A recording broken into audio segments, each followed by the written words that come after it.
ಹೇಗೆ ಅಂತಂದರೆ, ನೀವು ಡೈಲಿ 3 ಟೈಮ್ಸು ಊಟನ ಮಾಡಬೇಕಾಗತ್ತೆ.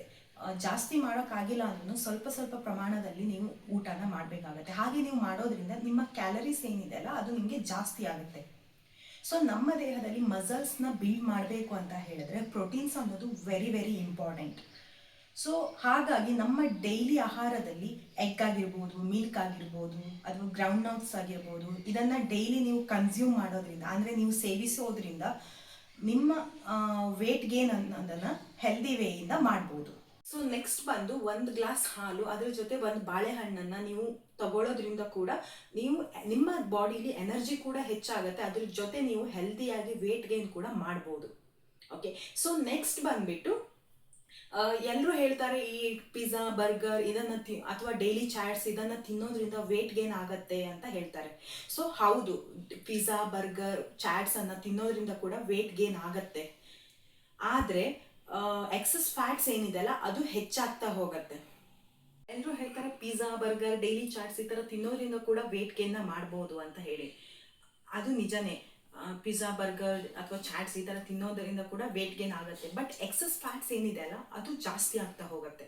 ಈ ಪಿಜ್ಜಾ, ಬರ್ಗರನ್ನು ನೀವು ಊಟದ ಥರ ತಿಂತಾ ಹೋದರೆ ನಿಮಗೆ ಹೆಲ್ತ್ ರಿಲೇಟೆಡ್ ಪ್ರಾಬ್ಲಮ್ಸ್ ಬರೋಕ್ಕೆ ಸ್ಟಾರ್ಟ್ ಆಗುತ್ತೆ. BP ಇರ್ಬೋದು, ಶುಗರ್ ಇರ್ಬೋದು, ಥೈರಾಯ್ಡ್ ಆಗಿರ್ಬೋದು, ಅಥವಾ ಇನ್ಸುಲಿನ್ ರಿಜಿಸ್ಟ್ರೇಷನ್, HRA ಅಟ್ಯಾಕ್ ಆಗೋ ಚಾನ್ಸಸ್ ಇರುತ್ತೆ.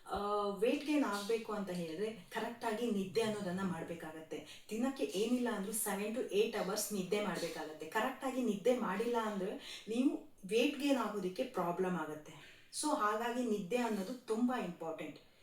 ಸೊ ನೆಕ್ಸ್ಟ್ ಬಂದು ದಪ್ಪ ಆಗಬೇಕು ಅಂತ ಅನ್ಕೊಂತೀವಲ್ಲ, ಸೊ ಆಗ ಎಕ್ಸಸೈಸ್ ಅನ್ನೋದು ಇಂಪಾರ್ಟೆಂಟಾ, ಎಕ್ಸಸೈಸ್ ಮಾಡಬೇಕಾ ಅನ್ನೋದನ್ನು ಒಂದು ಕ್ವೆಶನ್ ಮಾರ್ಕ್ ಆಗಿರುತ್ತೆ.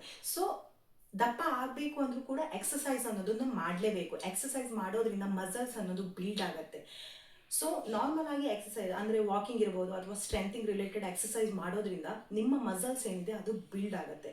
ಸೊ ನೀವು ಹೆಲ್ದಿಯಾಗಿ ವೇಟ್ ಗೇನ್ ಆಗೋದಕ್ಕೂ ಕೂಡ ಈಸಿ ಆಗುತ್ತೆ. ಸೊ ಕೆಲವೊಮ್ಮೆ ಈ ಥೈರಾಯ್ಡ್ ಸಮಸ್ಯೆ ಇದ್ದಾಗ ಅಥವಾ ಪುವರ್ ಡೈಜೆಷನ್ ಇದ್ದಾಗ ಅಥವಾ ವಾರ್ ಇಂಪಿಟೇಷನ್ ಇದ್ದಾಗ ನಿಮಗೆ ವೇಟ್ ಗೇನ್ ಆಗೋದಕ್ಕೆ, ಅಂದರೆ ಹೆಲ್ದಿ ವೇಯಲ್ಲಿ ವೇಟ್ ಗೇನ್ ಆಗೋದಕ್ಕೆ ತುಂಬ ಕಷ್ಟನೂ ಆಗ್ಬೋದು. ಸೊ ಈ ಥರ ನಿಮಗೆ ಪ್ರಾಬ್ಲಮ್ ಇದ್ದಾಗ ನೀವು ಡಾಕ್ಟರ್ನ ಕನ್ಸಲ್ಟ್ ಮಾಡಬೇಕಾಗತ್ತೆ. ಕನ್ಕ್ಲೂಷನ್ಗೆ ಬರೋಣ. ದಪ್ಪ ಆಗೋದು ಒಂದೇ ದಿನದಲ್ಲಿ ಆಗೋದಲ್ಲ. ಓಕೆ, ಅದಕ್ಕೆ ನೀವು ಕರೆಕ್ಟ್ ವೇಯಿಂದ ನಿಮ್ಮ ಫುಡ್ ಏನಿರ್ಬೋದು ಅದನ್ನೆಲ್ಲ ನೀವು ಕರೆಕ್ಟಾಗಿ ಫಾಲೋ ಮಾಡ್ತಾ ಹೋಗಬೇಕಾಗತ್ತೆ. ನಾವು ಹೆಲ್ದಿ ವೇಯಿಂದ ವೇಟ್ ಗೇನ್ ಆಗಬೇಕು ಅಂತ ಹೇಳಿದ್ರೆ ಫುಡ್ ಇರ್ಬೋದು, ಪ್ಲಸ್ ನಿದ್ದೆ, ಪ್ಲಸ್ ಎಕ್ಸಸೈಸ್, ಇದನ್ನೆಲ್ಲ ನಾವು ಕರೆಕ್ಟಾಗಿ ಮಾಡಬೇಕಾಗತ್ತೆ. ಫುಡ್ಡಲ್ಲಿ ಅಂತ ಹೇಳಿದ್ರೆ ನಾನು ಆಲ್ರೆಡಿ ಹೇಳಿದ್ದೀನಿ, ಪ್ರೋಟೀನ್ಸ್ ಅನ್ನೋದನ್ನು ನಾವು ಜಾಸ್ತಿ ತೊಗೋಬೇಕು. ಪ್ರೋಟೀನ್ಸನ್ನು ನಾವು ಜಾಸ್ತಿ ಕನ್ಸ್ಯೂಮ್ ಮಾಡೋದ್ರಿಂದ ಮಸಲ್ಸ್ ಬಿಲ್ಡ್ ಆಗುತ್ತೆ, ಈಸಿಯಾಗಿ ವೇಟ್ ಗೇನ್ ಮಾಡಲಿಕ್ಕೆ ಈಸಿ ಆಗುತ್ತೆ. ಎಗ್ ಅಥವಾ ಹಾಲು, ಬಾಳೆಹಣ್ಣು ಈ ಥರದನ್ನೆಲ್ಲ ತಿನ್ನಬೇಕಾಗತ್ತೆ. ಸೊ ನಿದ್ದೆ ಅನ್ನೋದು ನಾನು ಆಲ್ರೆಡಿ ಹೇಳಿದ್ದೀನಿ, 7 to 8 ಅವರ್ಸ್ ನಿದ್ದೆನ ಮಾಡಲೇಬೇಕು. ಮನುಷ್ಯ ಅನ್ನೋನು 7 to 8 ಅವರ್ಸ್ ನಿದ್ದೆನ ಮಾಡಲೇಬೇಕಾಗತ್ತೆ. ಸರಿಯಾಗಿ ನಿದ್ದೆ ಇಲ್ಲ ಅಂದರೆ ಸೊ ವೇಟ್ ಗೇನ್ ಆಗ್ಲಿಕ್ಕೆ ಅಷ್ಟೇ ಅಲ್ಲ, ನಮಗೆ ಹೆಲ್ತ್ ರಿಲೇಟೆಡ್ ಪ್ರಾಬ್ಲಮ್ ಕೂಡ ಬರೋಕ್ಕೆ ಶುರುವಾಗುತ್ತೆ, ಯಾವಾಗ ನಿದ್ದೆ ಸರಿಯಾಗಿ ಇಲ್ಲದೆ ಇದ್ದಾಗ. ಸೊ ಪ್ಲಸ್ ಎಕ್ಸಸೈಸ್ ಅನ್ನೋದನ್ನು ನಾವು ಡೈಲಿ ಮಾಡಬೇಕಾಗತ್ತೆ. ಅದನ್ನು ಡೈಲಿ ರೂಟೀನ್ ಆಗಿ ನಾವು ಫಾಲೋ ಮಾಡಬೇಕಾಗತ್ತೆ. ಸೊ ಇದನ್ನು ಮೂರನ್ನು ನಾವು ಕರೆಕ್ಟಾಗಿ ಫಾಲೋ ಮಾಡೋದ್ರಿಂದ ಈಸಿಯಾಗಿ ವೇಟ್ ಗೇನ್ನು ಮಾಡ್ಬೋದು, ಪ್ಲಸ್ ನಮ್ಮ ಹೆಲ್ತನ್ನು ಕೂಡ ಹೆಲ್ದಿಯಾಗಿ ಇಟ್ಕೋಬೋದು.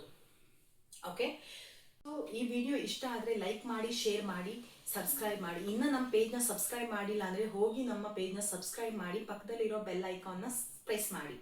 ಸೊ ನಿಮ್ಮ ಆರೋಗ್ಯದ ಬಗ್ಗೆ ನಿಮಗೆ ಕಾಳಜಿ ಇರಲಿ. ನಿಮಗೆ ನೆಕ್ಸ್ಟ್ ಯಾವ ಟಾಪಿಕ್ ಬೇಕು ಅನ್ನೋದನ್ನು ಕಮೆಂಟ್ ಮೂಲಕ ತಿಳಿಸಿ. Thank you.